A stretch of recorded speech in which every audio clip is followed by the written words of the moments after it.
সকল প্রশংসা মহান আল্লাহ তাআলার জন্য, যিনি অত্যন্ত মেহেরবান। মহান আল্লাহ তাআলার নবীদের মধ্যে একজন বিশেষ নবী ছিলেন সুলাইমান আলাইহিস সালাম। তিনি শুধুমাত্র মানুষকেই নয়, বরং পৃথিবীর অন্যান্য প্রাণীকেও নিয়ন্ত্রণ করতে পারতেন। তার অসাধারণ ক্ষমতা এবং প্রজ্ঞা তাকে অনন্য করে তুলেছিল। তিনি নবী দাউদ আলাইহিস সালামের পুত্র ছিলেন এবং তিনি তার পিতার নিকট থেকে জ্ঞান ও নেতৃত্বের গুণাবলী অর্জন করেছিলেন। মহান আল্লাহ তাআলা তাকে বিশেষ ক্ষমতা দান করেছিলেন, যেমন পাখির ভাষা বোঝা, জিন ও বাতাসকে নিয়ন্ত্রণ করা ইত্যাদি। সুলাইমান আলাইহিস সালামের জীবন ন্যায় বিচার, বিনয় ও মহান আল্লাহ তাআলার প্রতি আনুগত্যের উজ্জ্বল দৃষ্টান্তে ভরপুর। তিনি জীবনে বিভিন্ন বিপদের মুখোমুখি হয়েছিলেন, যেমন তার আপন ভাইয়ের সঙ্গে সংঘাত, ক্ষমতার পরীক্ষা এবং রানী বিলকিসের সঙ্গে সাক্ষাৎ। রানী বিলকিস শেষ পর্যন্ত মহান আল্লাহ তাআলার তাওহীদের বাণী গ্রহণ করেছিলেন। সুলাইমান আলাইহিস সালামের মৃত্যুও ছিল মহান আল্লাহ তাআলার মহিমার একটি অসাধারণ নিদর্শন। তিনি লাঠিতে ভর দিয়ে দাঁড়িয়েছিলেন এবং জিনেরা তার মৃত্যু বুঝতে পারেনি। জিনেরা সুলাইমান আলাইহিস সালামের নির্দেশে কাজ করছিল। যখন উই পোকা তার লাঠি খেয়ে ফেলেছিল, তখন জিনেরা বুঝতে পেরেছিল তিনি মারা গেছেন। সুলাইমান আলাইহিস সালামের জীবন আমাদের ন্যায় বিচার, নেতৃত্ব এবং মহান আল্লাহ তাআলার প্রতি আনুগত্যের গুরুত্বপূর্ণ শিক্ষা দেয়। তার কাহিনী শুধুমাত্র একজন ন্যায়পরায়ণ বাদশাহ বা নবীর গল্প নয়, বরং এটা এমন একটা কাহিনী যেখানে আমরা দেখতে পাই কিভাবে মহান আল্লাহ তাআলার দেওয়া প্রজ্ঞা এবং পার্থিব ক্ষমতা মিলে একজন আদর্শ ব্যক্তিত্ব গড়ে ওঠে। সুলাইমান আলাইহিস সালাম সকল যুগের মানুষের জন্য অনুসরণীয় হয়ে থাকবেন। সুলাইমান আলাইহিস সালাম তার জীবনে বিপদ, বিশ্বাসঘাতকতা এবং বড় বড় পরীক্ষার মুখোমুখি হয়েছিলেন, কিন্তু তিনি সব সময় মহান আল্লাহ তাআলার উপর ভরসা করেছেন। তার জীবনের গভীর অধ্যায়ে আমরা দেখতে পাই কিভাবে একজন বুদ্ধিমান ও বিনয়ী যুবককে বিশাল সিংহাসনের উত্তরাধিকারী করা হয়েছিল। তিনি পরিবারের চক্রান্ত ও সাহসিকতার সঙ্গে মোকাবেলা করেছিলেন এবং সকল পরীক্ষা সফলভাবে অতিক্রম করেছিলেন। সুলাইমান আলাইহিস সালামের জীবন প্রমাণ করে একজন বান্দার প্রকৃত শক্তি মহান আল্লাহ তাআলার কাছে আত্মসমর্পণের মাঝেই নিহিত।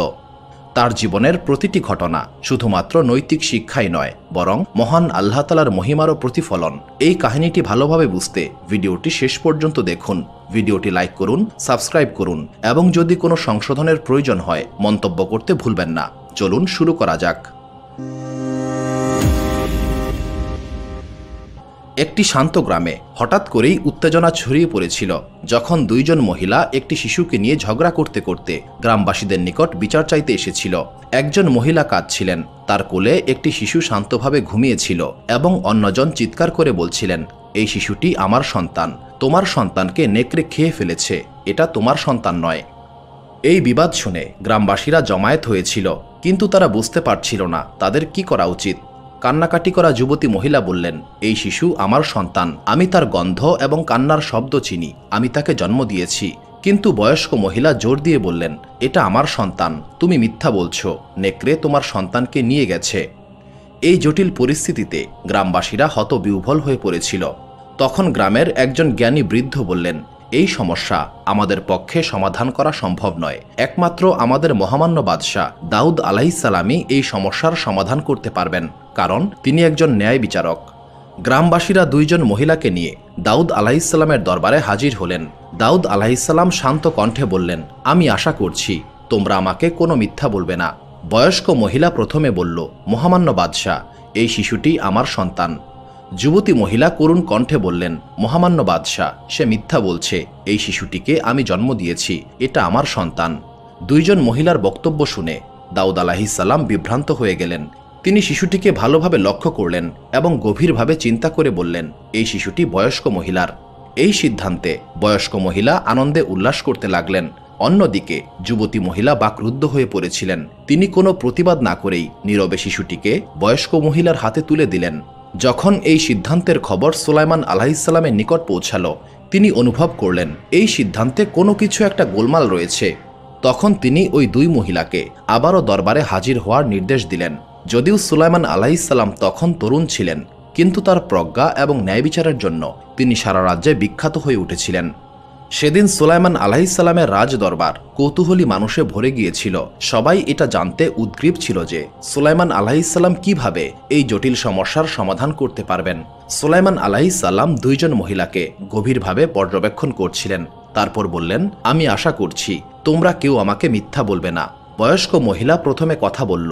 সে বলল, মহামান্য যুবরাজ, এই শিশুটি আমার সন্তান। যুবতী মহিলা কান্নাজড়িত কণ্ঠে বললেন, মহামান্য যুবরাজ, সে মিথ্যা বলছে। এই শিশুটিকে আমি জন্ম দিয়েছি, এই সন্তান আমার। সুলাইমান আলাইহিসসালাম দুইজন মহিলার কথা শুনে শিশুটিকে দেখলেন। তারপর তিনি একজন প্রহরীকে বললেন, আমাকে একটা ধারালো ছুরি দাও। সুলাইমান আলাইহিসসালামের এই আদেশে সবাই হতবিহ্বল হয়ে পড়েছিল। প্রহরী বিস্ময়ভরা কণ্ঠে জিজ্ঞাসা করল, মহামান্য যুবরাজ, ছুরি? সুলাইমান আলাইহিসসালাম শান্ত কণ্ঠে উত্তর দিলেন, আমি এই শিশুটিকে 2 খণ্ডে বিভক্ত করব, তারপর একজনকে 1 ভাগ এবং অন্যজনকে বাকি ভাগ দেব। এই সিদ্ধান্ত শুনে যুবতী মহিলা চমকে গেলেন। ভয় এবং আতঙ্কে তিনি হতবিহ্বল হয়ে পড়লেন। তিনি সুলাইমান আলাইহিসসালামের সামনে হাঁটু গেড়ে বসে চিৎকার করে বললেন, মহামান্য যুবরাজ, দয়া করুন, এই শিশুটির কোনো ক্ষতি করবেন না। আমি মিথ্যা বলেছিলাম। এই শিশু আমার সন্তান নয়। আপনি এই শিশুটিকে ওই মহিলাকে দিয়ে দিন, তবু তাকে হত্যা করবেন না। আপনি আমাকে আমার মিথ্যার জন্য শাস্তি দিন। অন্যদিকে বয়স্ক মহিলা এই সিদ্ধান্তের পরেও নিশ্চুপ ছিল। তখন সুলাইমান আলাইহিসসালাম বললেন, এই যুবতী মহিলাই হচ্ছে এই শিশুটির আসল মা। একজন মা কখনোই তার সন্তানের কষ্ট সহ্য করতে পারেন না। কক্ষটি কয়েক মুহূর্তের জন্য নিস্তব্ধ ছিল, কিন্তু দর্শকদের হাঁপছাড়ার শব্দে সেই নিস্তব্ধতা ভেঙে গেল। সুলাইমান আলাইহিসসালাম শিশুটিকে তার আসল মায়ের হাতে তুলে দিলেন। মহিলাটি পরম মমতা ও ভালোবাসায় তার সন্তানকে বুকে জড়িয়ে ধরলেন। অন্যদিকে বয়স্ক মহিলা, যিনি শুরুতে আত্মবিশ্বাসী ছিলেন, তিনি এখন লজ্জায় মাথা নিচু করে দাঁড়িয়ে রইলেন। সুলাইমান আলাইহিসসালামের প্রজ্ঞার সামনে তিনি আর নিজেকে রক্ষা করতে পারলেন না। ভীতকণ্ঠে তিনি বললেন, আমি শুধুমাত্র ওই মহিলাকে একটি শিক্ষা দিতে চেয়েছিলাম। তখন সুলাইমান আলাইহিসসালাম বললেন, কি শিক্ষা? মিথ্যার মাধ্যমে ন্যায় বিচার প্রতিষ্ঠিত হয় না।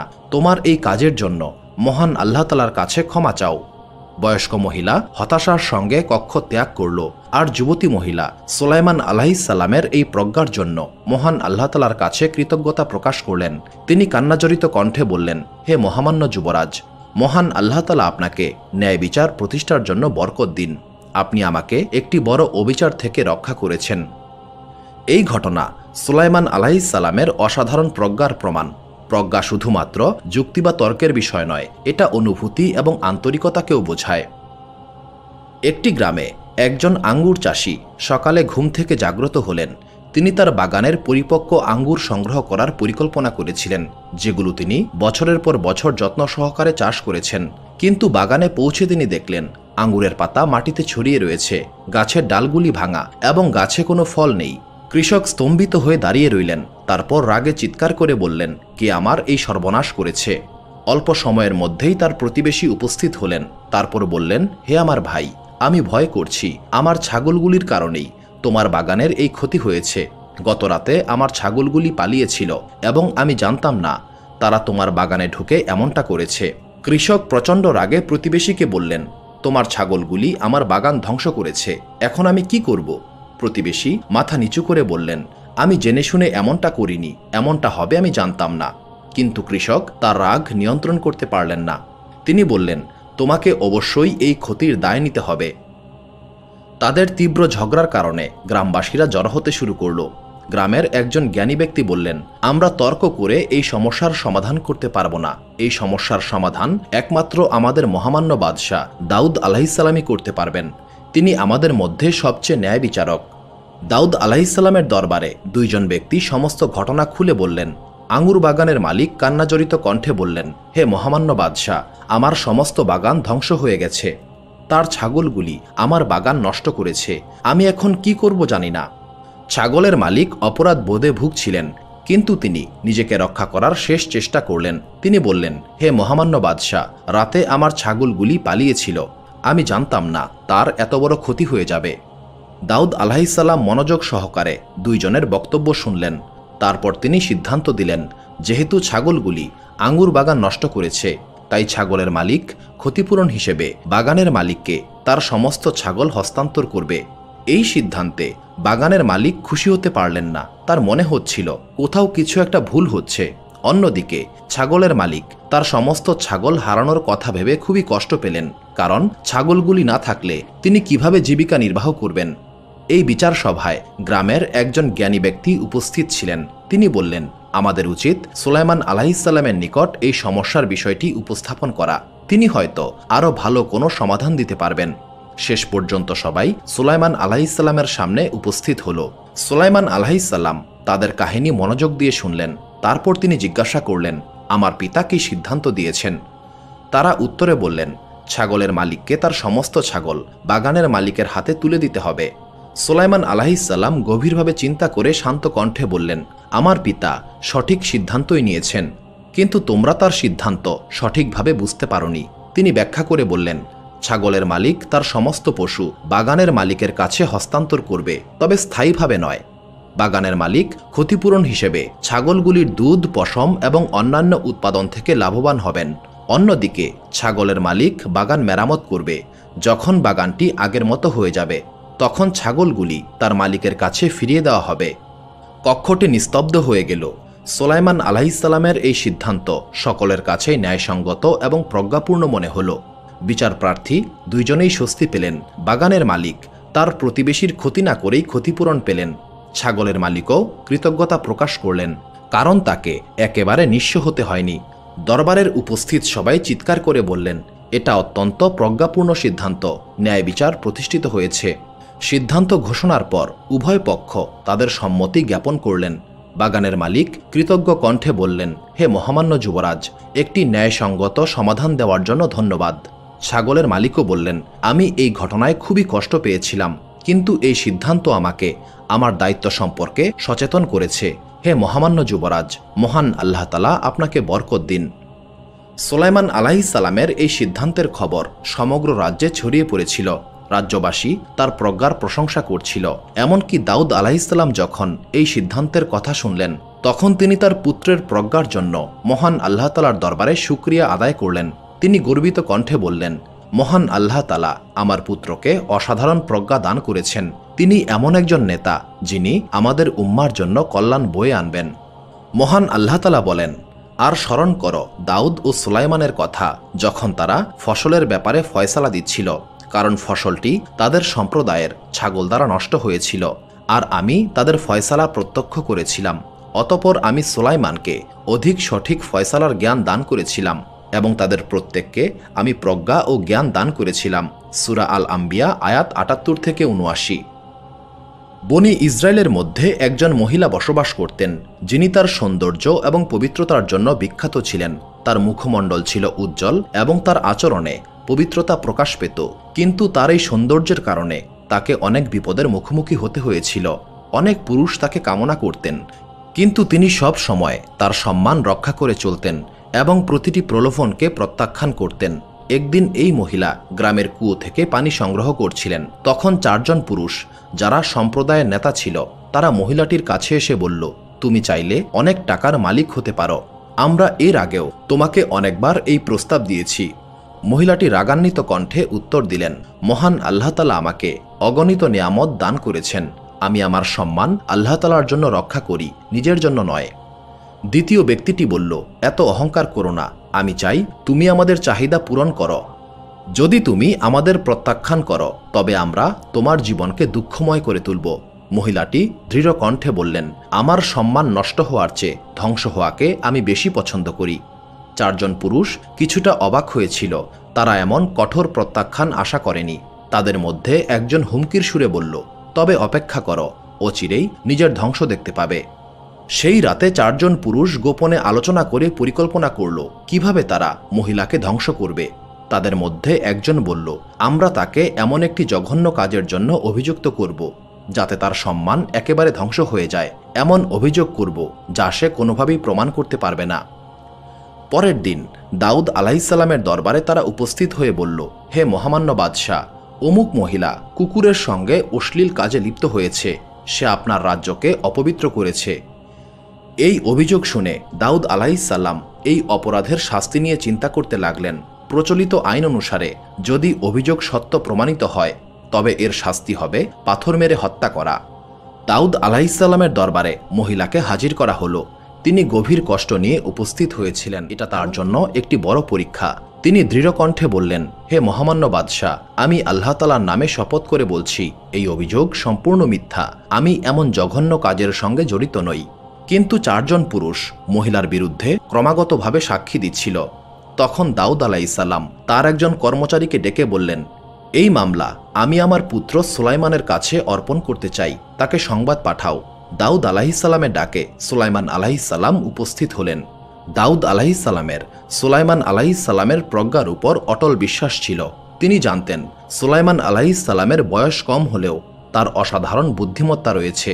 সুলাইমান আলাইহিসসালাম নীরবে সাক্ষীদের বয়ান শুনলেন। এরপর তিনি একজন সাক্ষীকে গোপন কক্ষে নিয়ে গেলেন এবং প্রশ্ন করলেন, তুমি যে কুকুরটিকে ওই মহিলার সঙ্গে দেখেছ তার রং কি ছিল?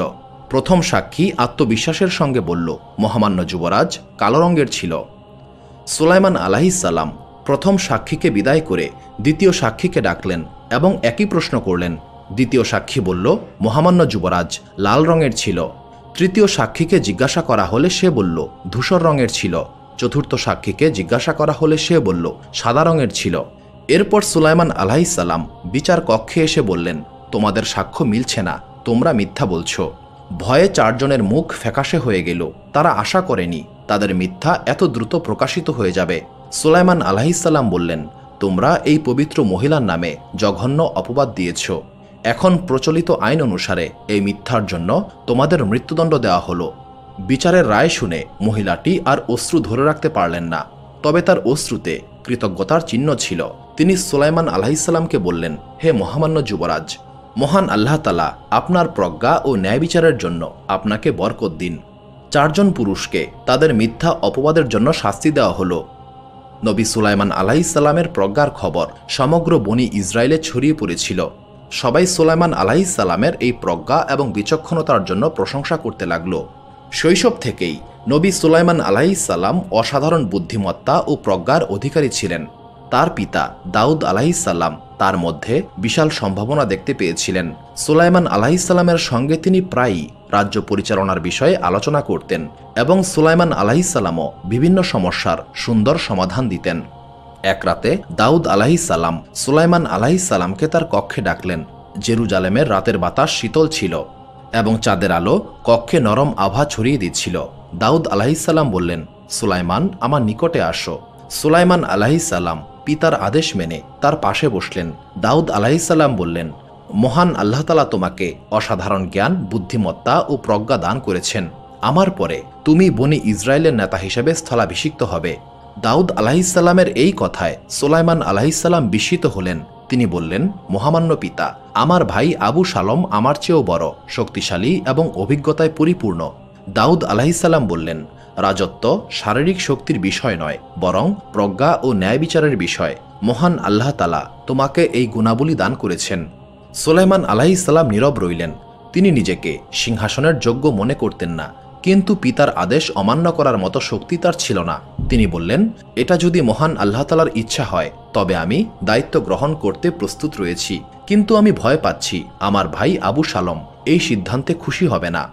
দাউদ আলাইহিসসালাম বললেন, আমি জানি আবু শালম এই সিদ্ধান্ত মানতে চাইবে না, কিন্তু তোমাকে সমস্ত বিপদের জন্য প্রস্তুত থাকতে হবে, কারণ এটা মহান আল্লাহ তাআলার পরীক্ষা। অন্যদিকে আবু শালম যখন জানতে পারল সুলাইমান আলাইহিসসালাম পরবর্তী বাদশাহ হবেন, তখন সে প্রচণ্ড রাগে ফেটে পড়ল। সে চিৎকার করে বলল, আমি আমার পিতার জ্যৈষ্ঠ পুত্র, সিংহাসনের আসল দাবিদার আমি। এরপর আবু শালম সিংহাসন দখল করার পরিকল্পনা করতে লাগল।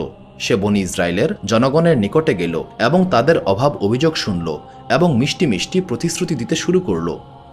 একদিন সকালে আবু শালম দাউদ আলাইহিসসালামের সঙ্গে দেখা করতে আসা লোকদেরকে স্বাগত জানালো।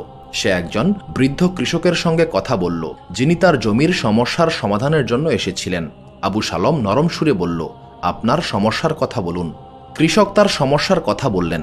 কৃষকের সমস্যা শুনে আবু শালম বলল, যদি আমি বাদশাহ হতাম তবে আপনার এই সমস্যার ন্যায়সঙ্গত সমাধান করে দিতাম, কিন্তু এখন আপনাকে আমার পিতার সঙ্গে সাক্ষাতের জন্য অপেক্ষা করতে হবে। আবু শালমের চাতুর্যপূর্ণ কথায় কৃষক মুগ্ধ হয়ে গেলেন। তিনি রাজ্যময় বলে বেড়াতে শুরু করলেন, যুবরাজ আবু শালম দাউদ আলাইহিসসালামের চেয়েও জনগণের প্রতি বেশি যত্নশীল। দিনের পর দিন আবু শালমের সুনাম বাড়তে থাকল। আবু শালম দেশের প্রতিটি কোণে গুপ্তচর পাঠিয়ে নিজের প্রশংসা ছড়িয়ে দিচ্ছিল। আবু শালম তার সমর্থকদের বলল, যখন তোমরা সিংগার আওয়াজ শুনতে পাবে তখন জমায়েত হবে এবং আমাকে বাদশাহ হিসেবে ঘোষণা করবে। একদিন সকালে দাউদ আলাইহিসসালাম কয়েকজন উপদেষ্টার সঙ্গে প্রাসাদের বারান্দায় বসেছিলেন। এমন সময় বাইরে গর্জন শোনা গেল। জনগণ উল্লাস করছিল এবং দূর থেকে সিংগার আওয়াজ ভেসে আসছিল। তখন একজন প্রহরী এসে বলল, হে মহামান্য বাদশাহ, জনগণ আবু সালমকে বাদশাহ হিসেবে ঘোষণা করেছে এবং তার সমর্থকরা প্রাসাদের দিকেই এগিয়ে আসছে। দাউদ আলাইহিসসালাম শান্ত রইলেন। তিনি দাঁড়িয়ে বললেন, আমরা লড়াই করব না, আমি এই পবিত্র ভূমিতে রক্তপাত চাই না। তিনি তার অনুগত অনুসারীদেরকে প্রাসাদ ত্যাগ করার নির্দেশ দিয়েছিলেন। তারা জর্ডান নদী পার হয়ে জৈতুন পাহাড়ে আশ্রয় নিলেন। সেখানে দাউদ আলাইহিসসালাম রাত্রি যাপন করলেন এবং মহান আল্লাহ তালার কাছে ফরিয়াদ করে বললেন, হে আমার আল্লাহ তালা, যদি এটা তোমার পরীক্ষা হয় তবে আমাকে এই পরীক্ষায় অংশগ্রহণ করার মতো শক্তি দাও। আমার জনগণকে ধ্বংসের হাত থেকে রক্ষা করো এবং আমার পুত্র আবু সালমকে হেদায়েত দাও। কয়েকদিন পর দাউদ আলাইহিসসালাম সিংহাসন উদ্ধার করার সিদ্ধান্ত নিলেন। তিনি তার অনুগত এবং অনুসারীদেরকে ডাকলেন এবং জেরুজালেম আক্রমণ করার নির্দেশ দিলেন। তবে রওনা হওয়ার আগে তিনি সেনাবাহিনীকে বললেন, যখন তোমরা আবু সালমকে খুঁজে পাবে তাকে আঘাত করো না, তাকে জীবিত অবস্থায় ধরে আনবে, সে আমার সন্তান। দাউদ আলাইহিসসালামের সেনাবাহিনী জেরুজালেমের দিকে অগ্রসর হল। সেখানে তারা আবু সালমের বাহিনীর মুখোমুখি হল। যুদ্ধ শুরু হল। আবু সালমের বাহিনী সংখ্যায় বড় হলেও তারা কৌশলগতভাবে দুর্বল ছিল। দাউদ আলাইহিসসালামের সেনাবাহিনী তাদের পরাজিত করতে সক্ষম হল। আবু সালম জঙ্গলের রাস্তা দিয়ে পালিয়ে যাচ্ছিল, কিন্তু আবু সালমের লম্বা চুল একটি বৃক্ষের ডালে আটকে গিয়েছিল। আবু সালম সেখানেই ঝুলে রইল, সে নাড়াচাড়া করতে পারছিল না। দাউদ আলাইহিসসালামের একজন সৈন্য তাকে খুঁজে পেল এবং কমান্ডারকে সংবাদ দিল। যদিও দাউদ আলাইহিসসালাম আবু সালমকে জীবিত অবস্থায় ধরে আনার নির্দেশ দিয়েছিলেন, কিন্তু কমান্ডার তাকে হত্যা করার সিদ্ধান্ত নিয়েছিল, কারণ আবু সালম ভবিষ্যতে আবারও বিদ্রোহ করতে পারে। দাউদ আলাইহিসসালাম যখন আবু সালমের মৃত্যুর খবর পেলেন তখন তিনি প্রচণ্ড কষ্ট পেলেন।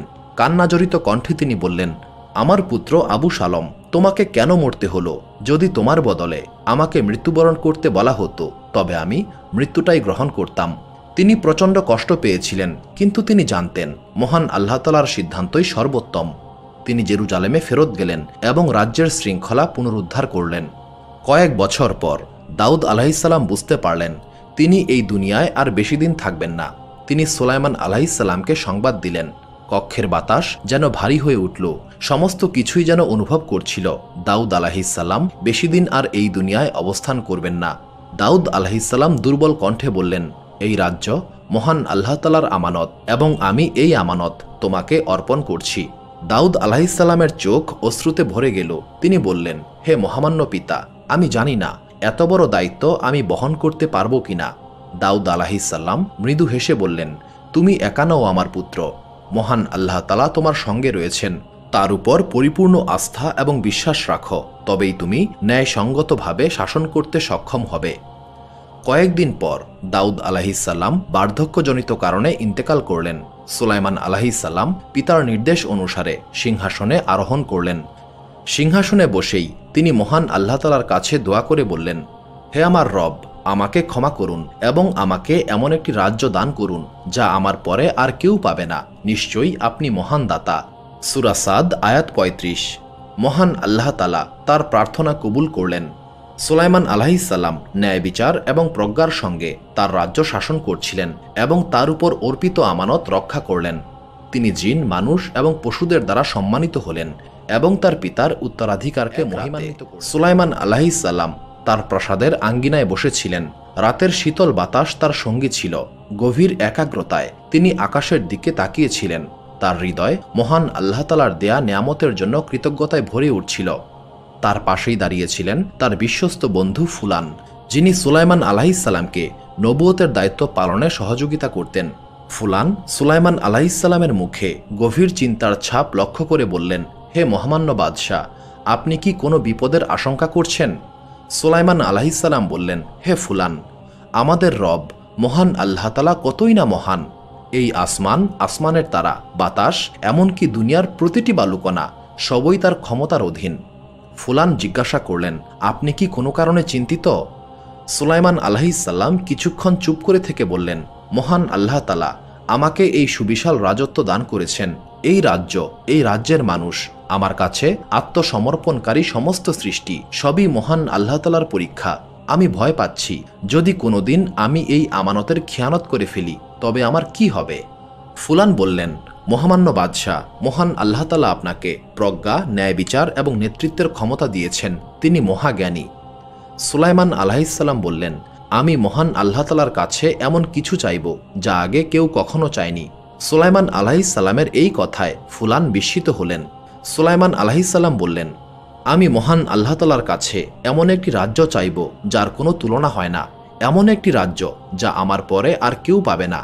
কিন্তু আমি এই রাজ্য গর্বের জন্য চাই না, বরং যাতে আমি ন্যায় বিচার প্রতিষ্ঠা করতে পারি এবং মানুষকে মহান আল্লাহ তাআলার মহিমা দেখাতে পারি। ফুলান সুলাইমান আলাইহিসসালামের প্রতিটি শব্দ গভীরভাবে উপলব্ধি করে বললেন, মহামান্য বাদশাহ, আমি জানি আপনার হৃদয় সৎ। আপনার চাওয়া যদি ন্যায় বিচার ও সত্যের জন্য হয়, তবে মহান আল্লাহ তাআলা নিশ্চয়ই আপনার আবেদন মঞ্জুর করবেন। এরপর সুলাইমান আলাইহিসসালাম মহান আল্লাহ তাআলার দরবারে ফরিয়াদ করে বললেন, হে আমার রব, আমাকে ক্ষমা করুন। আমাকে এমন একটি রাজ্য দিন যা আমার পরে আর কেউ পাবে না। নিশ্চয়ই আপনি মহান দাতা। সূরা সাদ আয়াত ৩৫। সেই রাতে সুলাইমান আলাইহিসসালাম বিশ্রাম নেওয়ার জন্য তার কক্ষে চলে গেলেন। হঠাৎ একটি শীতল বাতাস তার কক্ষের জানালা দিয়ে প্রবেশ করল। সঙ্গে এলো একটি প্রশান্তিদায়ক সুগন্ধ। সুলাইমান আলাইহিসসালাম বিছানা থেকে উঠে জানালার কাছে গেলেন এবং বাইরে তাকালেন। আকাশ থেকে একটি উজ্জ্বল আলো মাটিতে নেমে এলো এবং সেই আলোতে সমগ্র প্রাসাদ আলোকিত হয়ে গেল। সুলাইমান আলাইহিসসালাম স্তম্ভিত হয়ে এই অসাধারণ দৃশ্য দেখছিলেন। তিনি ফুলানকে ডেকে বললেন, দেখো, মহান আল্লাহ তাআলার অপার মহিমা। ফুলান অবাক হয়ে বললেন, মহামান্য বাদশাহ, মহান আল্লাহ তাআলা কি আপনার প্রার্থনা কবুল করেছেন? সুলাইমান আলাইহিসসালাম বললেন, এই সমস্ত কিছুই মহান আল্লাহ তাআলার অপার মহিমা। আমাকে এই আমানত রক্ষা করতে হবে। পবিত্র কোরআনের সূরা সাদ আয়াত ৩১ থেকে ৪০ বর্ণিত হয়েছে, মহান আল্লাহ তাআলা সুলাইমান আলাইহিসসালামকে সর্বোত্তম ঘোড়া দান করেছিলেন, যার সংখ্যা ছিল ২০,০০০-এর বেশি। এই ঘোড়াগুলি শুধুমাত্র সুলাইমান আলাইহিসসালামের রাজ্যের শক্তির প্রতীকী ছিল না, বরং এগুলি মহান আল্লাহ তাআলার পথে দাওয়াত এবং জিহাদের জন্য ব্যবহার করা হতো। এই ঘোড়াগুলির সৌন্দর্য এবং গতি যে কাউকে মুগ্ধ করত। এক সকালে সুলাইমান আলাইহিসসালাম তার প্রিয় ঘোড়াগুলির সঙ্গে সময় কাটাচ্ছিলেন। সুলাইমান আলাইহিসসালাম একটি কালো ঘোড়ার কাছে গেলেন। ঘোড়াটির কেশর চকচক করছিল। তিনি স্নেহের সঙ্গে ঘোড়াটির গায়ে হাত বুলিয়ে দিলেন। তারপর বললেন, মহান আল্লাহ তাআলা তোমাকে অপরূপ সৌন্দর্য এবং শক্তি দিয়ে সৃষ্টি করেছেন। তুমি মানবজাতির জন্য একটি উপহার। সুলাইমান আলাইহিসসালামের একজন বিশ্বস্ত প্রহরী বলল, মহামান্য বাদশাহ, এই ঘোড়াগুলি আমাদের রাজ্যের গর্ব। এর মাধ্যমে আমরা অনেক দূরের পথ অতিক্রম করতে পারি এবং মহান আল্লাহ তাআলার পথে জিহাদ করতে পারি। সুলাইমান আলাইহিসসালাম বললেন, মহান আল্লাহ তাআলা আমাকে এই ঘোড়াগুলি আমানত হিসেবে দান করেছে। সত্যি এগুলো মহান আল্লাহ তাআলার দেওয়া সরঞ্জাম যা আমাদের সাহায্য করে। তবে মনে রাখবে, এগুলো সবই আমানত। মহান আল্লাহ তাআলার প্রতি আমাদের ভালোবাসার চেয়ে আর বড় কিছু নেই। সেদিন সুলাইমান আলাইহিসসালাম ঘোড়াগুলির শারীরিক অবস্থা পরীক্ষা করার সিদ্ধান্ত নিলেন। তিনি নিশ্চিত হতে চাইলেন যে ঘোড়াগুলি সুস্থ কিনা। হাজার হাজার ঘোড়ার দীর্ঘ সারি সময়কে দ্রুত কাটিয়ে দিল। সুলাইমান আলাইহিসসালাম ঘোড়াগুলির সৌন্দর্য এবং শক্তিতে এতটাই মুগ্ধ ছিলেন যে তিনি বুঝতেই পারলেন না আসরের নামাজের সময় কখন অতিবাহিত হয়ে গেছে। যখন সূর্য দিগন্তে অস্ত যেতে শুরু করল, তখন সুলাইমান আলাইহিসসালামের হৃদয় আতঙ্কে কেঁপে উঠল। তিনি বুঝতে পারলেন তিনি মহান আল্লাহ তাআলার ইবাদত করতে গাফিলতি করেছেন। সুলাইমান আলাইহিসসালাম প্রচণ্ড অনুতাপের সঙ্গে বললেন, আমি কিভাবে দুনিয়ার মোহে এতটা মগ্ন হলাম যে নিজেই নিজের উপর জুলুম করে ফেললাম। তার বিশ্বস্ত প্রহরী বলল, মহামান্য বাদশাহ, আপনি এটা ইচ্ছাকৃতভাবে করেননি, এটা অনিচ্ছাকৃত ভুল ছিল। তখন সুলাইমান আলাইহিসসালাম বললেন, আমি মহান আল্লাহ তাআলার দরবারে অপরাধী হিসেবে সাব্যস্ত হয়েছি। আমাকে মহান আল্লাহ তাআলার কাছে ক্ষমা চাইতে হবে। সেই রাতে সুলাইমান আলাইহিসসালাম সিজদায় কান্নাকাটি করলেন। তার অশ্রুতে সিজদার মাটি ভিজে গিয়েছিল। আন্তরিক কণ্ঠে তিনি মহান আল্লাহ তাআলার কাছে ক্ষমা প্রার্থনা করলেন। সুলাইমান আলাইহিসসালাম বললেন, হে আমার রব, আমার অপরাধ ক্ষমা করুন। মহান আল্লাহ তাআলা সুলাইমান আলাইহিসসালামের দোয়া কবুল করলেন এবং ওহির মাধ্যমে সুলাইমান আলাইহিসসালামকে মহান আল্লাহ তাআলার কাছে আত্মসমর্পণ এবং আনুগত্যের নিদর্শন হিসেবে তার সমস্ত ঘোড়া জবাই করার নির্দেশ দিয়েছিলেন। পরের দিন সুলাইমান আলাইহিসসালাম তার বিশ্বস্ত প্রহরীকে বললেন, মহান আল্লাহ তাআলার আদেশে আমাকে এই সমস্ত ঘোড়া জবাই করতে হবে। বিশ্বস্ত প্রহরী হতবাক হয়ে গেল। সে উদ্বেগের সুরে বলল, মহামান্য বাদশাহ, এই ঘোড়াগুলি মহান আল্লাহ তাআলার নেয়ামত। সুলাইমান আলাইহিসসালাম বললেন, মহান আল্লাহ তাআলার আদেশই সবচেয়ে বড়। আমি চাই না দুনিয়ার কোনো মোহ আমাকে আমার দায়িত্ব থেকে বিরত রাখুক। সুলাইমান আলাইহিসসালাম সমস্ত ঘোড়া জবাই করেছিলেন। তিনি মহান আল্লাহ তাআলার আনুগত্যের জন্য এই বড় ত্যাগ স্বীকার করেছিলেন। সুলাইমান আলাইহিসসালামের বিশ্বস্ত প্রহরীরা অশ্রু ধরে রাখতে পারল না। তারা জানত যে নবী সুলাইমান আলাইহিসসালাম তার ঘোড়াগুলিকে কতটা ভালোবাসতেন, কিন্তু তারা এটাও বুঝতে পেরেছিল যে মহান আল্লাহ তাআলার সন্তুষ্টি সবচেয়ে বড়। সুলাইমান আলাইহিসসালামের এই আনুগত্যে মহান আল্লাহ তাআলা সন্তুষ্ট হলেন। তিনি সুলাইমান আলাইহিসসালামকে আরও বড় পুরস্কার দান করলেন। তিনি বাতাসকে সুলাইমান আলাইহিসসালামের অধীনস্থ। সুলাইমান আলাইহিসসালামের আদেশে বাতাস তাকে যে কোনো স্থানে নিয়ে যেতে পারত। মহান আল্লাহ তাআলার এই নিয়ামত লাভের পর সুলাইমান আলাইহিসসালাম বললেন, সকল প্রশংসা মহান আল্লাহ তাআলার জন্য, যিনি আমাকে সীমাহীন নিয়ামত দান করেছেন। যদি আমরা মহান আল্লাহ তাআলার জন্য কোনো কিছু ত্যাগ করি, তবে তিনি এর চেয়েও ভালো নিয়ামত দিয়ে তা প্রতিস্থাপন করেন। এই দুনিয়া সুন্দর জিনিস দ্বারা পরিপূর্ণ, কিন্তু আমাদের সর্বদা মনে রাখতে হবে যে এগুলো সবই মহান আল্লাহ তাআলার আমানত, যে আমানত মহান আল্লাহ তাআলা যে কোনো সময় ফিরিয়ে নিতে পারেন। নবী করিম সাল্লাল্লাহু আলাইহি সাল্লাম বলেছেন, নিশ্চয়ই তুমি মহান আল্লাহ তাআলার ভয়ে কোনো কিছু ত্যাগ করলে মহান আল্লাহ তাআলা তার চাইতে ভালো কিছু দেবেন। একদিন সুলাইমান আলাইহিসসালাম তার সেনাবাহিনী নিয়ে তায়েফের উদ্দেশ্যে যাত্রা করেছিলেন। সুলাইমান আলাইহিসসালামের নেতৃত্বে সেনাবাহিনী শক্তি ও শৃঙ্খলার প্রতীক হয়ে উঠেছিল। এই পৃথিবীতে নবী সুলাইমান আলাইহিসসালামের মতো সেনাবাহিনী আর কারো ছিল না। তার সেনাবাহিনীতে ছিল শক্তিশালী মানুষ, জিন এবং পক্ষীকুল। সুলাইমান আলাইহিসসালাম সেনাবাহিনীকে নেতৃত্ব দিচ্ছিলেন এবং সকলের দিকে সতর্ক দৃষ্টি রাখছিলেন। তিনি এমন একজন বাদশাহ ছিলেন যে শুধুমাত্র আদেশ দিয়ে নয়, বরং ভালোবাসা ও প্রজ্ঞা দিয়ে নেতৃত্ব দিতেন। যাত্রাপথে তারা এমন একটি স্থানে পৌঁছালেন যেখানে হাজার হাজার এমনকি লক্ষ লক্ষ পিঁপড়া বসবাস করত। এই পিঁপড়াদের একজন সর্দার ছিল, যার নাম ছিল জিরসান। জিরসান পিঁপড়া সমাজের সম্মানিত নেতা ছিল। তার প্রজ্ঞাময় নেতৃত্বের কারণে পিঁপড়ারা শান্তি ও শৃঙ্খলার সঙ্গে বসবাস করত। যখন জিরসান সুলাইমান আলাইহিসসালামের বিশাল সেনাবাহিনীকে দেখল, সে তার সম্প্রদায়ের জন্য বড় বিপদ অনুভব করল। জিরসান ভয় পেলেও সাহসী ছিল। সে একটি ছোট্ট পাথরে আরোহণ করে চিৎকার করে বলল, হে পিঁপড়ার দল, তোমরা তোমাদের ঘরে প্রবেশ করো, যাতে সুলাইমান আলাইহিসসালাম এবং তার সেনাবাহিনী অজান্তে তোমাদের পদদলিত না করে। সূরা আল নামল আয়াত 18। জিরসানের আদেশে পিঁপড়ার দল খুব দ্রুত তাদের ঘরে প্রবেশ করতে লাগল। কেউ বাচ্চাদের নিরাপত্তা দিচ্ছিল, কেউ খাবার বহন করছিল, আবার কেউ দুর্বল পিঁপড়াদের সাহায্য করছিল। জিরসান তার সম্প্রদায়ের সুরক্ষা নিশ্চিত করার জন্য সর্বশক্তি নিয়োগ করেছিল। এই দৃশ্য দেখে নবী সুলাইমান আলাইহিসসালাম হঠাৎ থেমে গেলেন। তিনি তার সেনাবাহিনীকে থেমে যাওয়ার নির্দেশ দিলেন। সমস্ত সেনাবাহিনী, মানুষ, জিন এবং পক্ষীকুল একসঙ্গে থেমে গেল। সৈন্যরা অবাক হয়ে ভাবতে লাগলো, কি হয়েছে? একজন সেনাপতি বললেন, হে মহামান্য বাদশাহ, আপনি কি কোনো বিপদের আশঙ্কা করছেন? সুলাইমান আলাইহিসসালাম বললেন, আমি এমন কিছু শুনতে পাচ্ছি যা তোমরা শুনতে পাচ্ছ না। সেনাপতি আবারও প্রশ্ন করলেন, মহামান্য বাদশাহ, সামনে কোনো বিপদ আছে কি? সুলাইমান আলাইহিসসালাম বললেন, এই স্থানে অত্যন্ত জ্ঞানী একটি ছোট্ট সম্প্রদায় বসবাস করে। পিঁপড়াদের সর্দার তার সম্প্রদায়কে নিরাপদ স্থানে সরে যেতে বলেছে, যাতে আমাদের সেনাবাহিনী তাদেরকে পদদলিত না করে। পিঁপড়ার সর্দার নিজের চেয়ে তার সম্প্রদায়ের নিরাপত্তা নিয়ে বেশি চিন্তিত। সেনাবাহিনী এই ব্যাখ্যা শুনে অবাক হয়ে গেল। তারা এটা চিন্তাও করেনি পিঁপড়ার মতো ছোট্ট প্রাণী এতটা জ্ঞানী হতে পারে এবং তাদের এত দায়িত্বশীল সর্দার থাকতে পারে। সুলাইমান আলাইহিসসালাম পিঁপড়াদের উদ্দেশ্য করে বললেন, হে পিঁপড়ার দল, আমরা তোমাদের কষ্টের কারণ হতে চাই না। আমরা অন্য পথে যাত্রা করব, যাতে তোমাদের বাসস্থান অক্ষত থাকে। সুলাইমান আলাইহিসসালামের এই বক্তব্যে জিরসান খুবই বিস্মিত হল। সে এটা চিন্তাও করে নাই নবী সুলাইমান আলাইহিসসালামের মতো একজন বাদশাহ পিঁপড়াদের প্রতি এতটা দয়া দেখাবেন।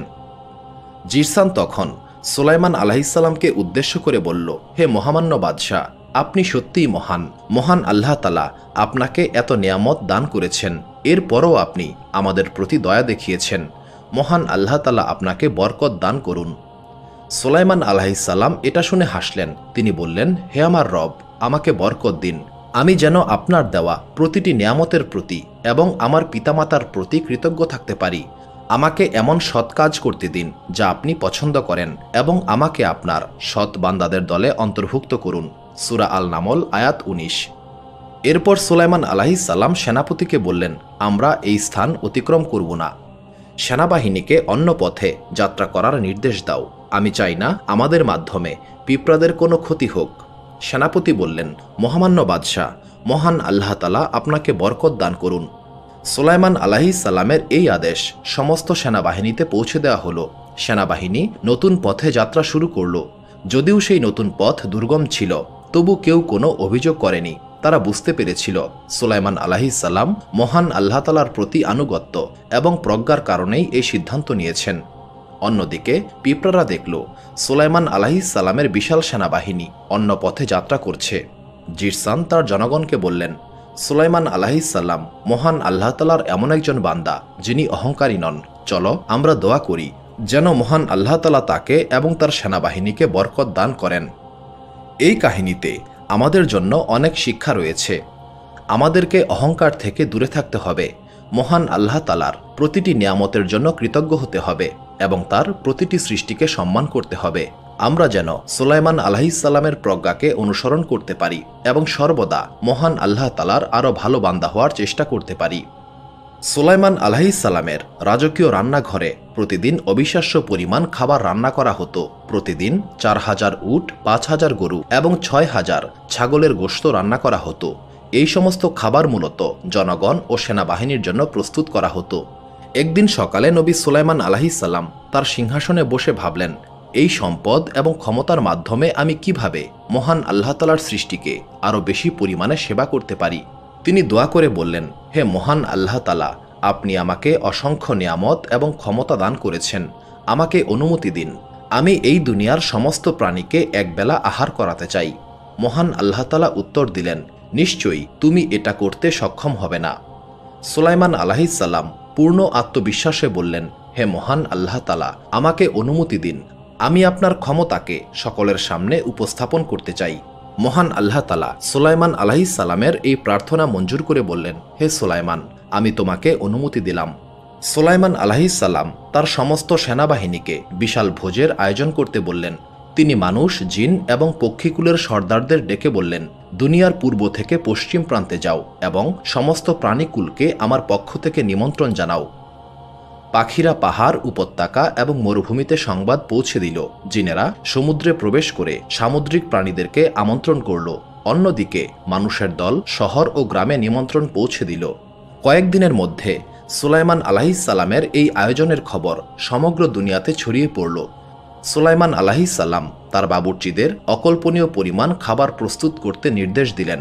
বিশাল বড় বড় পাত্রে রান্নার আয়োজন করা হলো। রান্নাঘরটি 1 মাসের পথের সমান দীর্ঘ ছিল। খাবার সারিবদ্ধভাবে সাজানো হয়েছিল, যা দিগন্ত পর্যন্ত বিস্তৃত ছিল।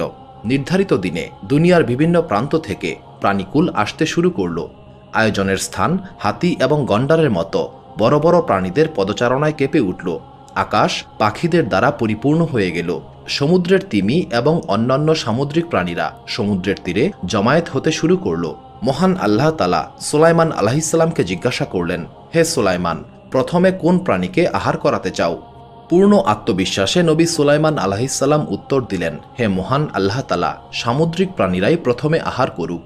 মহান আল্লাহ তাআলা তখন সমুদ্রের একটি বিশাল তিমিকে খাবার খাওয়ার নির্দেশ দিলেন। মহান আল্লাহ তাআলার হুকুমে তিমি খাবার খেতে শুরু করল। এক গিলে প্রচুর পরিমাণে খাবার তার পেটে চলে গেল। তিমি ক্রমাগত খেতেই থাকল এবং সুলাইমান আলাইহিস সালামের আয়োজন করা সমস্ত খাবার একাই শেষ করে ফেলল। সুলাইমান আলাইহিস সালাম অবাক হয়ে গেলেন। তিনি তিমিকে জিজ্ঞাসা করলেন, হে মাছ, তোমার উদরপূর্তি হয়েছে? তিমি মাছ বলল, হে সুলাইমান, আমি এখনও তৃপ্ত নই, আমার আরও খাবার চাই। সুলাইমান আলাইহিস সালাম কেঁপে উঠলেন। তিনি ভাবতেই পারেন নাই মাত্র একটি প্রাণী তার প্রস্তুত করা সমস্ত খাবার শেষ করে ফেলবে। তিনি আরও খাবার প্রস্তুত করতে বললেন। এবার আগের চেয়েও কয়েক গুণ বেশি পরিমাণে খাবার প্রস্তুত করা হলো এবং সেই খাবারও তিনি একাই শেষ করে ফেলল। তারপর সুলাইমান আলাইহিস সালামকে উদ্দেশ্য করে বলল, হে সুলাইমান, আমি এখনও পরিতৃপ্ত নই। এবার সুলাইমান আলাইহিস সালাম সিজদায় পড়ে মহান আল্লাহ তাআলার কাছে ক্ষমা প্রার্থনা করতে লাগলেন। তিনি বললেন, হে আমার আল্লাহ তাআলা, আমি ভুল করেছি। আমি সম্পদ এবং ক্ষমতা নিয়ে অহংকার করেছি। আমি নিজেকে অনেক ক্ষমতাবান মনে করেছিলাম, অথচ আমি তোমার সৃষ্টির কাছে খুবই তুচ্ছ। হে আমার আল্লাহ তাআলা, আমাকে ক্ষমা করুন। মহান আল্লাহ তাআলা সুলাইমান আলাইহিসসালামের তওবা কবুল করে বললেন, হে সুলাইমান, জেনে রাখো আমার সম্পদ এবং ক্ষমতা সমস্ত কিছু ঘিরে রয়েছে। তুমি আমার অনুমতি ছাড়া একটি প্রাণীকেও তৃপ্ত করতে পারবে না। এই ঘটনার পর সুলাইমান আলাইহিসসালাম জনগণকে উদ্দেশ্য করে বললেন, হে আমার জনগণ, কোনো সম্পদই মহান আল্লাহ তাআলার দয়ার সমকক্ষ হতে পারে না। এমনকি সবচেয়ে ছোট্ট প্রাণীও সম্পূর্ণরূপে মহান আল্লাহ তাআলার রহমতের উপর নির্ভরশীল। জনগণও তখন উপলব্ধি করতে পেরেছিল সম্পদ এবং ক্ষমতা কেবল আমানত মাত্র এবং একমাত্র মহান আল্লাহ তাআলাই প্রাণীকুলের প্রয়োজন মেটাতে সক্ষম। মহান আল্লাহ তাআলা পবিত্র কোরআনে বলেছেন, পৃথিবীতে এমন কোনো প্রাণী নাই যার রিজিকের দায়িত্ব মহান আল্লাহ তাআলার নয়। সূরা হুদ। নবী সুলাইমান আলাইহিসসালাম আকাশ ও পৃথিবীর মাঝে ভ্রমণ করার সিদ্ধান্ত নিয়েছিলেন। তিনি একটি বিশাল কার্পেটে চড়ে তার বিশ্বস্ত কয়েকজন সঙ্গী সহ রওনা দিলেন। পাহাড়, উপত্যকা এবং বিশাল সমুদ্র পার হয়ে এগিয়ে যেতে লাগল। যখন সুলাইমান আলাইহিসসালাম একটি বিশাল সমুদ্র অতিক্রম করছিলেন, তখন তিনি বাতাসকে বললেন, থেমে যাও। বাতাস থেমে গেল এবং কার্পেটটি স্থির হয়ে গেল। তখন নবী সুলাইমান আলাইহিসসালাম জিন ইফরিতকে ডেকে বললেন, আমি জানতে চাই এই সমুদ্রের তলদেশে কি রয়েছে। তুমি কি সমুদ্রের তলদেশ পর্যন্ত ডুব দিতে পারবে? জিন ইফরিত বলল, হে মহামান্য বাদশাহ, আমি আপনার আদেশ পালন করতে প্রস্তুত রয়েছি। নবী সুলাইমান আলাইহিসসালামকে সঙ্গে নিয়ে ইফরিত সমুদ্রের গভীরে ডুব দিল। গভীর সমুদ্রের জল ধীরে ধীরে অন্ধকার হয়ে উঠছিল, কিন্তু নবী সুলাইমান আলাইহিসসালামের উপস্থিতির কারণে চারপাশ আলোকিত হয়ে গেল। যখন তারা সমুদ্রের তলদেশে পৌঁছে গেলেন, নবী সুলাইমান আলাইহিসসালাম এমন একটি বস্তু দেখলেন যা সাদা ঝলমলে আলো ছড়াচ্ছিল। সেখানে একটি বিশাল মণি দিয়ে তৈরি গম্বুজ ছিল, যা সমুদ্রের তলদেশের মাঝখানে দাঁড়িয়েছিল। গম্বুজটিতে কোনো ফাটল বা ছিদ্র ছিল না। ইফরিত ওই গম্বুজের নিকটে গিয়ে বলল, হে মহামান্য বাদশাহ, এটা আমি আগে কখনো দেখিনি। গম্বুজের সৌন্দর্য সুলাইমান আলাইহিসসালামকে মুগ্ধ করেছিল। তিনি বললেন, এর ভেতরে কি আছে আমি জানতে চাই। এরপর সুলাইমান আলাইহিসসালাম মহান আল্লাহ তাআলার দরবারে ফরিয়াদ করে বললেন, হে আমার রব, এই গম্বুজের রহস্য উন্মোচন করুন এবং আমাকে আপনার মহিমা দেখান। মহান আল্লাহ তাআলা সুলাইমান আলাইহিসসালামের প্রার্থনা কবুল করলেন। মণি দিয়ে তৈরি সেই গম্বুজটি ধীরে ধীরে খুলে গেল এবং এর ভেতরের অংশ উন্মোচিত হল। সেখানে একজন যুবক সেজদারত অবস্থায় ছিলেন। তার মুখমণ্ডল থেকে অসাধারণ শান্তি বিকিরিত হচ্ছিল। গম্বুজের ভেতরের পরিবেশ ছিল সম্পূর্ণ শান্তিপূর্ণ। সুলাইমান আলাইহিসসালাম শ্রদ্ধার সঙ্গে সেই যুবকের নিকটে গেলেন। যুবকটি সেজদা শেষ করার পর সুলাইমান আলাইহিসসালাম তাকে সালাম দিলেন। যুবকটি সালামের উত্তর দিয়ে বলল, হে আল্লাহর নবী, আপনি বরকতপ্রাপ্ত হন। সুলাইমান আলাইহিসসালাম বললেন, আপনি কি জিন, মানুষ নাকি ফেরেশতা? যুবকটি বললেন, হে মহামান্য বাদশাহ, আমি একজন সাধারণ মানুষ। এই উত্তর শুনে সুলাইমান আলাইহিসসালাম প্রচণ্ড আশ্চর্য হলেন। তিনি বললেন, একজন মানুষ কিভাবে সমুদ্রের তলদেশে এই মণির গম্বুজে থাকতে পারে? মহান আল্লাহ তাআলা কেন তোমাকে এতটা সম্মানিত করেছেন? যুবকটি বলল, আমার মায়ের সেবা করার কারণে মহান আল্লাহ তাআলা আমাকে এতটা বরকত দান করেছেন। আমার মা একজন দুর্বল বৃদ্ধা ছিলেন। আমি তাকে পিঠে বহন করতাম। আমার মা সর্বদা আমার জন্য দোয়া করতেন। তিনি বলতেন, হে আমার আল্লাহ তাআলা, আমার সন্তানকে বরকত দান করুন এবং তাকে এমন স্থানে রাখুন যেটা না আকাশে না দুনিয়াতে। মহান আল্লাহ তাআলা আমার মায়ের দোয়া কবুল করেছিলেন। আমি জানি না আমি পৃথিবীতে নাকি আকাশে, কিন্তু মহান আল্লাহ তাআলা আমাকে এখানে রেখেছেন। সুলাইমান আলাইহিসসালাম যুবকের কথা শুনে বিস্মিত হয়ে গেলেন। তিনি মহান আল্লাহ তাআলার মহিমা দেখে আরও অবাক হলেন। তিনি যুবককে জিজ্ঞাসা করলেন, হে যুবক, এই স্থানে মহান আল্লাহ তাআলা কিভাবে তোমাকে রিজিক দান করেন? যখনই আমি ক্ষুধার্ত হই, তখন মহান আল্লাহ তাআলার রহমতে একটি খেজুর গাছের জন্ম হয় এবং প্রচুর খেজুর উৎপন্ন হয়। যখন আমি তৃষ্ণার্ত হই, তখন মহান আল্লাহ তাআলা এমন পানি প্রবাহিত করেন যা দুধের চেয়ে সাদা, মধুর চেয়ে মিষ্টি এবং বরফের চেয়ে ঠান্ডা। আমি সেই খেজুর এবং পানি দিয়ে আমার ক্ষুধা ও তৃষ্ণা মেটাই। সুলাইমান আলাইহিসসালাম বললেন, সুবহানাল্লাহ, আমার আল্লাহ তাআলা কতই না মহান। এরপর তিনি যুবককে জিজ্ঞাসা করলেন, তুমি কিভাবে দিন ও রাতের পার্থক্য করতে পারো? যুবকটি বলল, দিনের বেলায় গম্বুজটি উজ্জ্বল সাদা আলো ছড়ায় এবং সূর্য অস্ত গেলে গম্বুজটি অন্ধকার হয়ে যায়। এরপর যুবক বলল, হে মহামান্য বাদশাহ, আমাকে আমার রবের ইবাদত করার জন্য গম্বুজে ফিরে যাওয়ার অনুমতি দিন। নবী সুলাইমান আলাইহিসসালাম মহান আল্লাহ তাআলার কাছে ওই যুবকের জন্য দোয়া করলেন যুবকটিও মহান আল্লাহ তাআলার কাছে প্রার্থনা করলেন যেন গম্বুজটি বন্ধ হয়ে যায়। মুহূর্তের মধ্যেই গম্বুজটি আবারও বন্ধ হয়ে গেল এবং সুন্দর সাদা আলো ছড়াতে লাগল। নবী সুলাইমান আলাইহিসসালাম কিছুক্ষণ গম্বুজটিকে দেখলেন। তারপর তিনি মহান আল্লাহ তাআলার উদ্দেশ্যে সেজদায় পড়ে গেলেন এবং মহান আল্লাহ তাআলার এই অপার মহিমা দেখার সুযোগ পাওয়ার জন্য কৃতজ্ঞতা প্রকাশ করলেন। এই ঘটনার পর সুলাইমান আলাইহিসসালাম মহান আল্লাহ তাআলার প্রতি কৃতজ্ঞতা প্রকাশের জন্য একটি বড় কাজে হাত দেওয়ার সিদ্ধান্ত নিলেন। সুলাইমান আলাইহিসসালামের রাজত্বের একটি বড় লক্ষ্য ছিল বাইতুল মাকদিস নির্মাণ সম্পন্ন করা। বাইতুল মাকদিসের নির্মাণ সুলাইমান আলাইহিসসালামের পিতা দাউদ আলাইহিসসালাম শুরু করেছিলেন। এই স্থানটি মহান আল্লাহ তাআলার নিকটবর্তী হওয়ার কেন্দ্রস্থল হবে। নবী সুলাইমান আলাইহিসসালাম তার উপদেষ্টাদের প্রাসাদে একত্রিত করেছিলেন। প্রাসাদের হল ঘরে মানুষ, জিন এবং পক্ষীকুল উপস্থিত হয়েছিল। সুলাইমান আলাইহিসসালাম বললেন, হে আল্লাহ তাআলার বান্দাগণ, মহান আল্লাহ তাআলা আমাদের শক্তি ও প্রজ্ঞা দিয়েছেন। এর মাধ্যমে আমরা এমন কিছু নির্মাণ করব যা সমস্ত মানবজাতির জন্য গর্বের বিষয় হবে। আমি বাইতুল মাকদিস নির্মাণের সিদ্ধান্ত নিয়েছি। এটা এমন একটা স্থান হবে যেখানে মহান আল্লাহ তাআলার বান্দারা তার ইবাদত করবে। একজন জিন বলল, হে মহামান্য বাদশাহ, আপনি কি চান আমরা এই কাজটি সম্পন্ন করি? আমরা বড় বড় পাথর তুলে খুব দ্রুত এটাকে নির্মাণ করতে সক্ষম হব। হুদহুদ পাখি ছিল সুলাইমান আলাইহিসসালামের গুপ্তচর। হুদহুদ পাখি বলল, হে মহামান্য বাদশাহ, আমরা দূরবর্তী স্থান থেকে উপকরণ আনতে সাহায্য করব।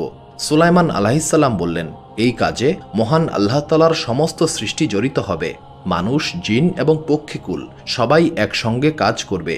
বাইতুল মাকদিস এটা প্রমাণ করবে যে মহান আল্লাহ তাআলার সাহায্যে মানবজাতি অসাধারণ কিছু তৈরি করতে সক্ষম।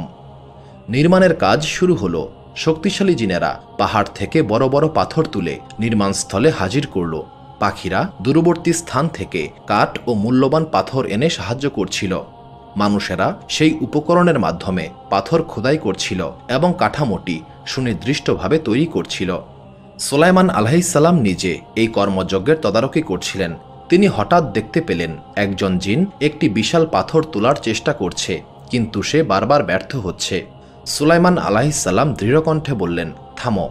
সেই জিন মাথা নিচু করে বলল, মহামান্য বাদশাহ, আমাকে ক্ষমা করুন, এই পাথর খুবই ভারী। সুলাইমান আলাইহিসসালাম উক্ত জিনের কাছে গেলেন এবং তার কাঁধে হাত রেখে বললেন, তুমি তোমার সর্বোচ্চ চেষ্টা করেছ, কিন্তু মনে রেখো এই কাজ শুধুমাত্র শারীরিক শক্তির বিষয় নয়। যদি তুমি কষ্ট পাও তবে আমাকে বলো, আমরা একে অপরকে সাহায্য করব। উক্ত জিন কৃতজ্ঞতার সঙ্গে মাথা নেড়ে সম্মতি জানালো। তারপর অন্যান্য জিনের সাহায্যে পাথরটি শেষ পর্যন্ত সঠিক জায়গায় স্থাপন করা হলো। একদিন হুদহুদ পাখি সুলাইমান আলাইহিসসালামের সামনে অবতরণ করে বলল, হে মহামান্য বাদশাহ, আমি একটি অসাধারণ জিনিসের সন্ধান পেয়েছি। সুলাইমান আলাইহিসসালাম কৌতূহলী হয়ে বললেন, হে হুদহুদ, তুমি কিসের সন্ধান পেয়েছ? হুদহুদ বলল, মহামান্য বাদশাহ, আমি অনেক দূরবর্তী এক স্থানে একটি রত্নের খনির সন্ধান পেয়েছি। বাইতুল মাকদিস সাজানোর জন্য উক্ত রত্ন ব্যবহার করা যেতে পারে। হে মহামান্য বাদশাহ, আমরা যদি ওই রত্নের খনি ব্যবহার করি তবে এই পবিত্র স্থানটি জান্নাতের মতো জ্বলজ্বল করবে।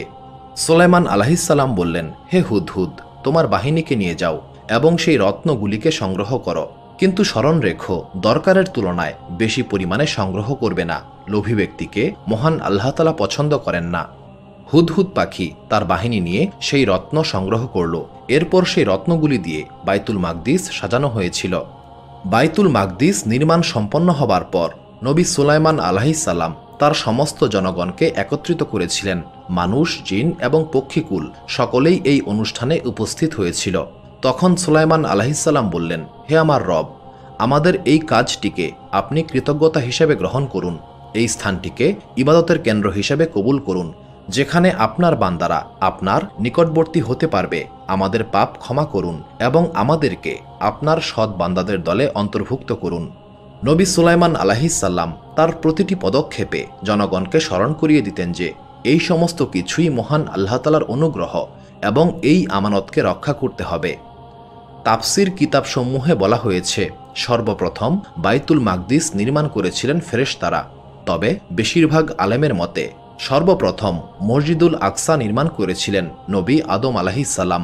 তবে আদম আলাইহিসসালামের নির্মাণ করা বাইতুল মাকদিস কেমন ছিল, কেমন আকৃতির ছিল, কিভাবে নির্মাণ করা হয়েছিল, এই ব্যাপারে বিস্তারিত কোনো তথ্য পাওয়া যায় না। এরপর ইব্রাহিম আলাইহিসসালাম বাইতুল মাকদিস সংস্কার করেছিলেন।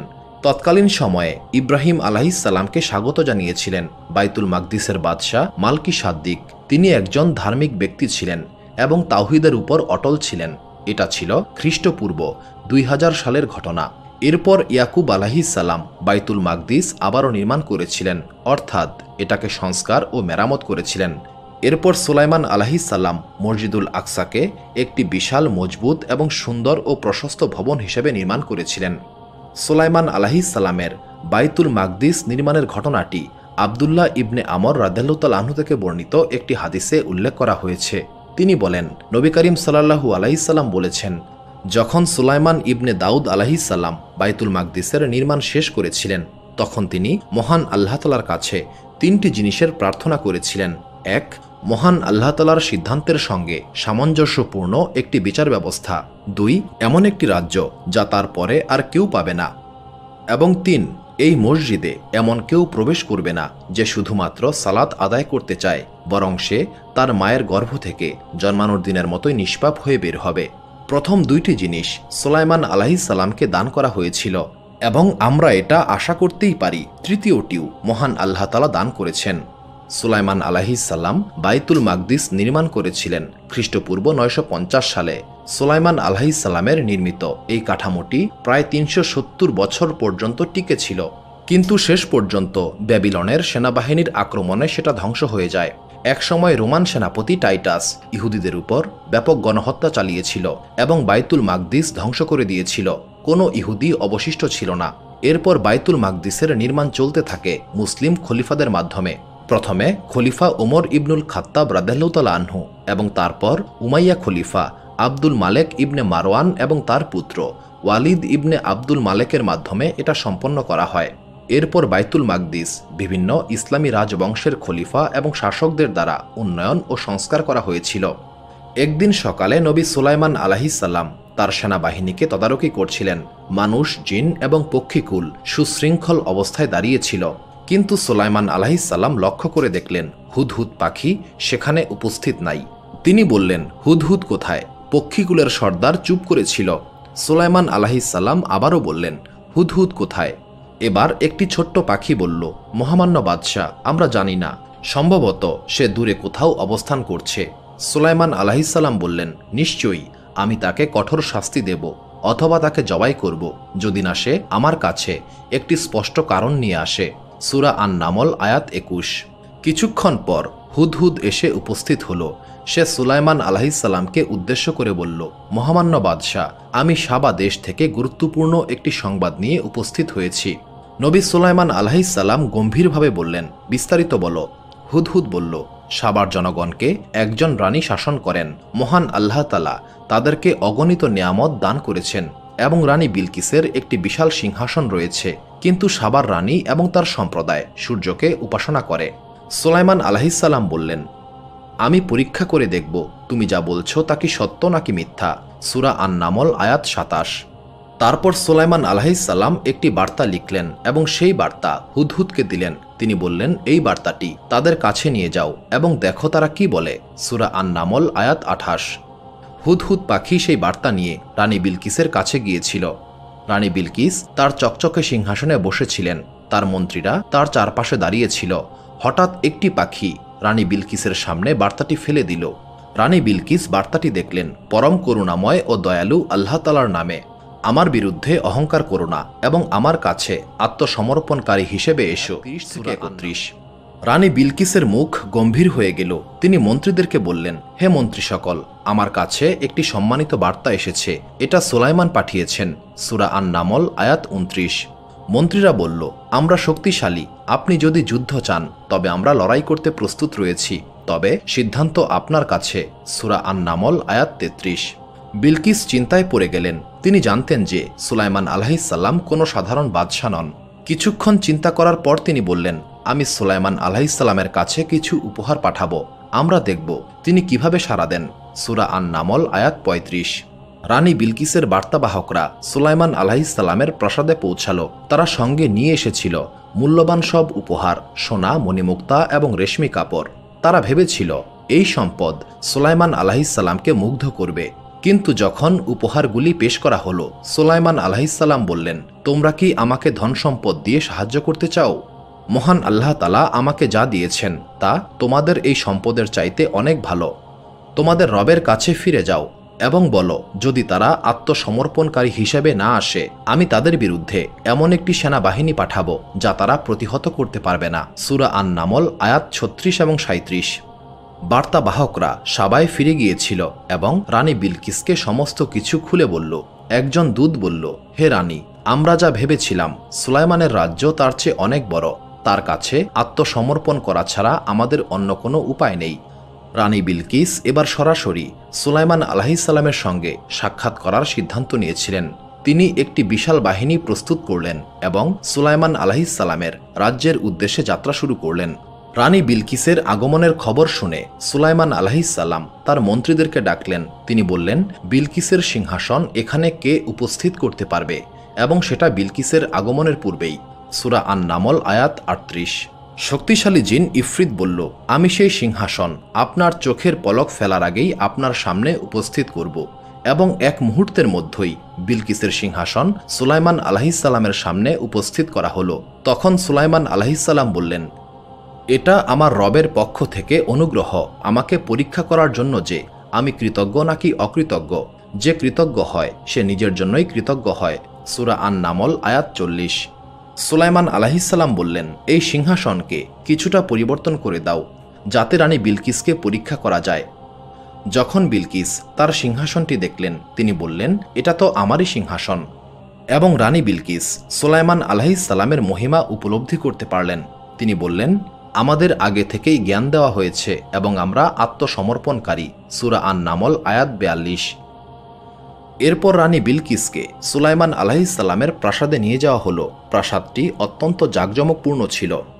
প্রাসাদের মেঝে ছিল স্বচ্ছ কাচের তৈরি, এর নিচে পানি প্রবাহিত হচ্ছিল। রানী বিলকিস মেঝেটি দেখে ভেবেছিলেন এটা হয়তো পানি ভরা একটি জলাশয়। কিন্তু সুলাইমান আলাইহিসসালাম রানী বিলকিসকে দেখালেন, প্রাসাদের মেঝে কাচের তৈরি, এটা পানি নয়। রানী বিলকিস লজ্জিত বোধ করলেন এবং এই ঘটনা তার হৃদয়কে খুলে দিল। তিনি বললেন, হে আমার রব, নিশ্চয়ই আমি নিজের উপর জুলুম করেছি। আমি সুলাইমানের সঙ্গে মহান আল্লাহ তাআলার কাছে আত্মসমর্পণ করছি, যিনি বিশ্বজগতের প্রভু। সূরা আন-নামল আয়াত 44। নবী সুলাইমান আলাইহিসসালামের মৃত্যুর ঘটনা একটি বড় শিক্ষামূলক ঘটনা। এটা প্রমাণ করে যে যদিও জিনেরা বিশাল শক্তির অধিকারী, কিন্তু তারা অদৃশ্য বিষয় সম্পর্কে জানে না। মহান আল্লাহ তাআলা পবিত্র কোরআনে বলেছেন, যখন আমি সুলাইমানের মৃত্যু নির্ধারণ করলাম, সুলাইমানের মৃত্যু সম্পর্কে কেউ জানত না, কেবল পিঁপড়া। যখন তার লাঠি খেয়ে ফেলেছিল, তখন জিনরা বুঝতে পারল যে যদি তারা অদৃশ্য বিষয় সম্পর্কে জানত, তবে তারা অবশ্যই অপমানজনক শাস্তি পেত না। সূরা সাবা আয়াত 14। একদিন সুলাইমান আলাইহিসসালাম তার নামাজের কক্ষে প্রবেশ করলেন। এই স্থানে তিনি প্রায়শই একাকী অবস্থায় মহান আল্লাহ তাআলার কাছে ফরিয়াদ করতেন। সেই কক্ষে সুলাইমান আলাইহিসসালাম বসেছিলেন। হঠাৎ তিনি দেখলেন একটি বৃক্ষ মাটি থেকে খুব দ্রুত বেড়ে উঠছে। সুলাইমান আলাইহিসসালাম জিজ্ঞাসা করলেন, তোমার নাম কি? বৃক্ষটি উত্তর দিল, আমি হচ্ছি আল খুরুব। সুলাইমান আলাইহিসসালাম বললেন, তোমার এখানে আগমনের উদ্দেশ্য কি? বৃক্ষটি বলল, এই কক্ষটি আমি ধ্বংস করব। সুলাইমান আলাইহিসসালাম গম্ভীর হয়ে গেলেন। তিনি জানতেন এই বৃক্ষটি সাধারণ কোনো সৃষ্টি নয়। এই বৃক্ষের উপস্থিতি কোনো ইঙ্গিত বহন করে। কিছুক্ষণ চিন্তা করার পর তিনি মহান আল্লাহ তাআলার কাছে প্রার্থনা করে বললেন, হে মহান আল্লাহ তাআলা, জিন জাতির উপর মৃত্যু চাপিয়ে দিন, যাতে মানুষ জানতে পারে জিনরা অদৃশ্য বিষয় সম্পর্কে জানে না। কয়েকদিন পর সুলাইমান আলাইহিসসালাম আল খুরুব বৃক্ষটিকে নিজের লাঠি হিসেবে ব্যবহার করার সিদ্ধান্ত নিলেন। তিনি প্রায়শই এই লাঠি ব্যবহার করতেন সলাত আদায় করার সময় অথবা তার জনগণের সঙ্গে সভা করার সময় এই লাঠিতে ভর দিতেন। একদিন সকালে সুলাইমান আলাইহিসসালাম নামাজের কক্ষে প্রবেশ করেছিলেন। তিনি তার লাঠিতে ভর দিয়ে দাঁড়িয়েছিলেন, চোখ বন্ধ করে মহান আল্লাহ তাআলার জিকিরে মগ্ন হলেন। সেই নিস্তব্ধতায় হঠাৎ করেই মালাকুল মৌত উপস্থিত হলেন। মালাকুল মৌত নরম কণ্ঠে বললেন, হে সুলাইমান, আপনার সময় আর অবশিষ্ট নাই। সুলাইমান আলাইহিস সালাম নির্ভয়ে মালাকুল মৌতকে দেখলেন। তিনি শান্ত কণ্ঠে বললেন, আমি প্রস্তুত। আমি মহান আল্লাহ তাআলার এক নগণ্য দাস মাত্র। যদি তিনি আমাকে আহ্বান করেন তবে আমি সেই হুকুম মানতে বাধ্য। মালাকুল মৌত সুলাইমান আলাইহিস সালামের প্রাণ হরণ করলেন। তার দেহটি লাঠিতে ভর দিয়ে দাঁড়িয়েছিল।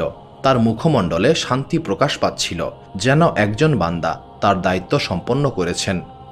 সুলাইমান আলাইহিস সালামের মৃত্যুর পর তার দেহটি লাঠিতে ভর দিয়ে দাঁড়িয়েছিল। তার আদেশে থাকা জিনেরা বুঝতে পারেনি সুলাইমান আলাইহিস সালাম আর জীবিত নাই। সুলাইমান আলাইহিস সালামের শেষ আদেশ অনুসারে জাঁকজমকপূর্ণ একটি ভবন নির্মাণ করছিল।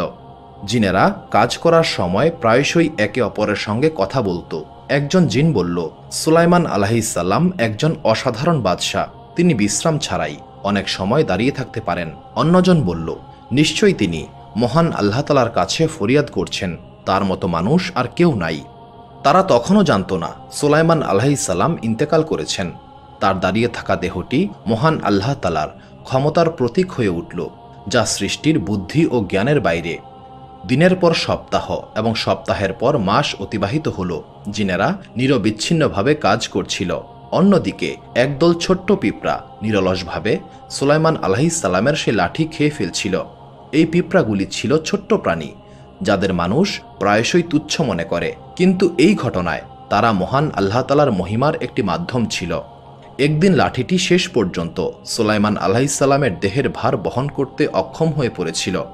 একটি নরম শব্দে লাঠিটি ভেঙে গিয়েছিল। সুলাইমান আলাইহিস সালামের দেহ মাটিতে পড়ে গেল। এই ঘটনা জিনদের মধ্যে হুলস্থুলু সৃষ্টি করেছিল। তারা জমায়েত হলো এবং তারা বুঝতে পারল সুলাইমান আলাইহিস সালাম ইন্তেকাল করেছেন। জিনেরা হতবাক হয়েছিল। একজন জিন বলল, সবাই মনে করে আমরা সমস্ত কিছুই জানি, অথচ আমরা জানতাম না যে নবী সুলাইমান আলাইহিস সালাম ইন্তেকাল করেছেন। জিনেরা তাদের কাজ বন্ধ করে দিল। তারা বুঝতে পারল যে তাদের জ্ঞান সীমিত এবং শুধুমাত্র আল্লাহ তাআলাই সমস্ত কিছুই জানেন। মহান আল্লাহ তাআলা বলেছেন, যখন আমি সুলাইমানের মৃত্যু নির্ধারণ করলাম তখন তারা সুলাইমানের মৃত্যু সম্পর্কে কেউ জানত না। কেবল পিঁপড়ারা সুলাইমানের লাঠি খেয়ে ফেলেছিল। যখন সে মাটিতে পড়ে গেল তখন জিনরা বুঝতে পারল যদি তারা অদৃশ্য বিষয় জানত তবে তারা অবশ্যই অপমানজনক শাস্তি পেত না। সূরা আল সাবা আয়াত 14। সুলাইমান আলাইহিস সালামের মৃত্যুর পর মানুষ আরও ভালোভাবে বুঝতে পেরেছিল যে নবী সুলাইমান আলাইহিস সালামের ক্ষমতা ছিল মহান আল্লাহ তাআলার দেওয়া একটি আমানত। জীবনোদ্দশায় সুলাইমান আলাইহিস সালাম সর্বদা দেখিয়েছিলেন সমস্ত কিছু বড় হোক বা ছোট, তা মহান আল্লাহ তাআলার পরিপূর্ণ পরিকল্পনার একটি অংশ মাত্র। এই কাহিনীটি মানবজাতির জন্য একটি শিক্ষা যে শক্তি, জ্ঞান এবং ক্ষমতা নিয়ে অহংকার করা উচিত নয়। সব কিছুই মহান আল্লাহ তাআলার আমানত। মহান আল্লাহ তাআলা পবিত্র কোরআনে সুলাইমান আলাইহিস সালামের প্রজ্ঞা এবং কৃতজ্ঞতা সম্পর্কে বলেছেন, এটা আমার রবের পক্ষ থেকে অনুগ্রহ আমাকে পরীক্ষা করার জন্য যে আমি কৃতজ্ঞ নাকি অকৃতজ্ঞ। যে কৃতজ্ঞ হয় সে নিজের জন্যই কৃতজ্ঞ হয়, আর যে অকৃতজ্ঞ হয় নিশ্চয়ই আমার রব তার অভাবমুক্ত এবং মহিমান্বিত। সূরা আন-নামল আয়াত 40। সুপ্রিয় দর্শক মণ্ডলী, প্রতিদিন নতুন নতুন ভিডিও পেতে আমাদের চ্যানেলটি অবশ্যই সাবস্ক্রাইব করুন এবং পাশে থাকা বেল আইকনটি প্রেস করতে অবশ্যই ভুলবেন না, এবং সেই সাথে আপনার যে কোনো মতামত আমাদের জানাতে আমাদের ভিডিওতে অবশ্যই কমেন্ট করুন। আশা করি আপনারা সবাই ভালো থাকবেন এবং সুস্থ থাকবেন। আসসালামু আলাইকুম।